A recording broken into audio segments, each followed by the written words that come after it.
నా ఆజ్ఞలను గైకొనిన ఎడల నీవు బ్రతుకుదువు. సామెతలు 4వ అధ్యాయము 4వ వచనము.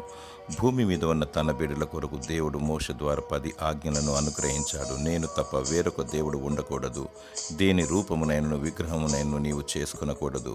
వాటికి సాగిలపడకూడదు. విశ్రాంతి దినమును పరిశుద్ధముగా ఆచరించుటకు జ్ఞాపకముంచుకొనుము. నీ తండ్రిని తల్లిని సన్మానించము. నరహత్య చేయకూడదు. వ్యభిచరింపకూడదు. దొంగిలకూడదు. నీ పొరుగువాని మీద అబద్ధ సాక్ష్యం పలకకూడదు. నీ పొరుగువాని దేది ఆశించకూడదు అను ఆజ్ఞలను అనుగ్రహించాడు.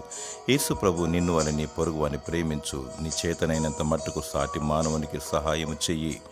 నీ శత్రువులను ప్రేమించు, క్షమించు, వారిని దీవించు అని ఆజ్ఞాపించాడు. నన్ను ప్రేమించి నా ఆజ్ఞలను గైకొని వారిని 1000 తరముల వరకు కరుణించువాడనై ఉన్నానని దేవుడు అంటున్నాడు.